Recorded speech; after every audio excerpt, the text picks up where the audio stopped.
తెలంగాణలో విష జ్వరాలు విజృంభిస్తున్నాయి. వైరల్ జ్వరాల వ్యాప్తితో ఏ హాస్పిటల్ చూసినా రోగులే కనిపిస్తున్నారు.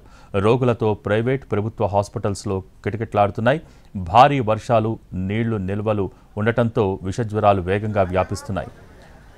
కోరంటి హాస్పిటల్లో ఓపీ కోసం 3 కౌంటర్లు ఉన్నప్పటికీ సరిపోవటం లేదు. ఓపీ కోసం రోగులు పెద్ద సంఖ్యలో క్యూలో పడిగాపులు పడుతున్నారు. ఫీవర్ హాస్పిటల్లో సీజనల్ జ్వరాలతో పాటు కుక్కకాటు కేసులు కూడా పెరిగాయి. ఇన్ అండ్ అవుట్ పేషెంట్ల సంఖ్య పెరుగుతున్నప్పటికీ డాక్టర్ల కొరత కూడా యథావిధిగానే కొనసాగుతోంది.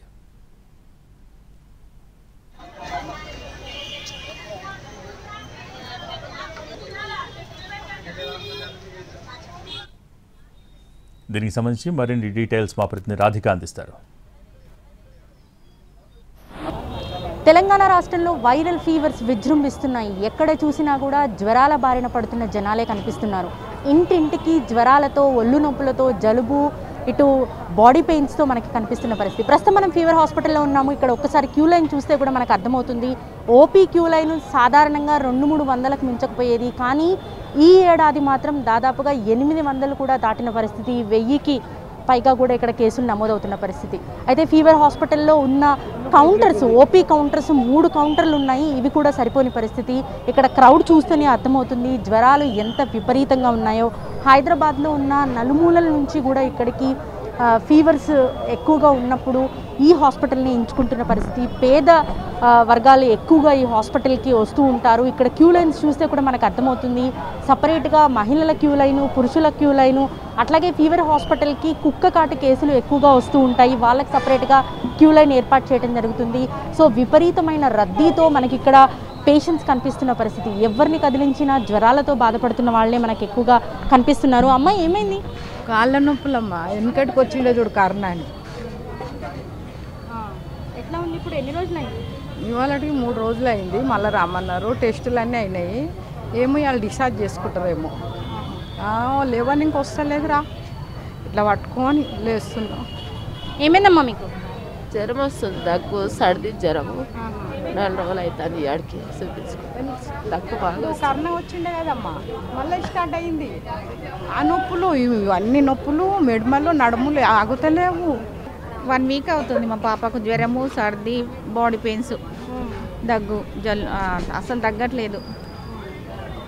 బయట చూపించినాము, అయినా తగ్గట్లేదు. అదే సరే ఒకసారి ఇక్కడ వచ్చి చూపించుకుందామని ఇక్కడికి వచ్చినాము. క్యావమ్మా? జ్వరం ఉంది, కాళ్ళ నొప్పులు, చేతుల నొప్పులు అవుతున్నాయి. పోలీస్ దవాఖానకి పోయాం, ఇక్కడ రా చెప్పినారు, ఇక్కడ వచ్చి. ఎవరిని కదిలించినా కూడా జ్వరము, ఒళ్ళు నొప్పులు, జలుబు ఇట్లాంటివే కనిపిస్తున్నాయి. మొత్తం ఇక్కడ కోరంటి హాస్పిటల్లో 3 కౌంటర్లు ఉన్నాయి. అటువైపు ఒక కౌంటర్, ఇటువైపు ఒక కౌంటరు, 3 కౌంటర్లు ఉన్నాయి. 3 కౌంటర్లు కూడా జనాలతో నిండిపోయిన పరిస్థితి, కిటకిటలాడుతున్న పరిస్థితి. అయితే ఇక్కడ పురుషులకు సపరేట్గా లైన్ ఒకటి, మహిళలకు సపరేట్గా లైన్ పెట్టిన పరిస్థితి. ఒక్కసారి లోపలికి వెళ్ళే ప్రయత్నం చేద్దాము. ఇక్కడ క్యూ లైన్ రిజిస్ట్రేషన్ అయిన తర్వాత ఈ లోపల మళ్ళీ ఇక్కడ క్యూ లైన్ ఉంటుంది. పూర్తిగా నిండిపోయిన రోగులతో మనకి ఫీవర్ హాస్పిటల్ కనిపిస్తున్న పరిస్థితి అయితే ఉంది. ఇక్కడికి వచ్చిన తర్వాత ట్రీట్మెంట్ కొంత బాగుంటుంది, డాక్టర్స్ బాగా చూస్తారు, అట్లాగే టెస్ట్లు అన్నీ కూడా ఉచితంగా జరుగుతాయి. కాబట్టి ఇక్కడికి వచ్చి వాళ్ళు ట్రీట్మెంట్ తీసుకునే ప్రయత్నాలు అయితే చేస్తున్నారు. అయితే ఇక్కడ ఒకసారి వాళ్ళని కదిలించే ప్రయత్నం చేద్దాము. ఎక్కడెక్కడి నుంచి ఇక్కడికి వస్తూ ఉంటారు ఫీవర్స్ తగ్గించుకోవటం కోసం. ఒకసారి వాళ్ళతో మాట్లాడదాం. ఏమైందమ్మా? ఫీవర్ అండి. ఎన్ని రోజుల నుంచి? 2 డేస్ అయింది. ఏమంటున్నారు డాక్టర్స్? ఇంకా చూడలేదు, చూడాలి. ఇంకా చూపించలేదా 3 రోజుల నుంచి? చూపించలేదు అంటే ఇక అంతా వైరల్ నడుస్తుంది కదా, వైరల్ ఫీవర్స్ ఉన్నాయి కదా, అందువల్ల. మీకేమైందండి? ఫీవర్ వచ్చింది. సో ఎక్కడ కదిలించినా కూడా ఫీవర్స్ అనే మాట తప్పితే ఇంకొకటి వినిపించట్లేదు. సో హైదరాబాద్లో ఎక్కువగా మనకి ఫీవర్ సర్వేలో కూడా వేలాది లక్షలాది కేసులు కూడా నమోదైన పరిస్థితి. ఫీవర్ హాస్పిటల్లో ఎక్కువగా మనకి ఫీవర్స్ కోసం వస్తూ ఉంటారు కాబట్టి ఇక్కడ క్యూ లైన్ దాదాపుగా 1000 వరకు చేరుకుంది అనేసి ఇక్కడ ఆసుపత్రి వర్గాలు చెప్తున్న పరిస్థితి. ఓవరాల్గా అయితే మనకి తెలంగాణ వ్యాప్తంగా సీజనల్ డిసీజెస్ స్ప్రెడ్ ఎక్కువగా జరుగుతుంది. ఈసారి ఎక్కువగా అంటే ఫీవర్ సర్వేలో తేల్చిన ప్రకారం కూడా లక్షలు దాటిన పరిస్థితి. సో ఎక్కడ చూసినా జ్వరాల బారిన పడుతున్న ప్రజలే మనకు కనిపిస్తూ ఉన్నారు. కెమెరా పర్సన్ ప్రసాద్తో రాధిక, ఎన్టీవీ, హైదరాబాద్.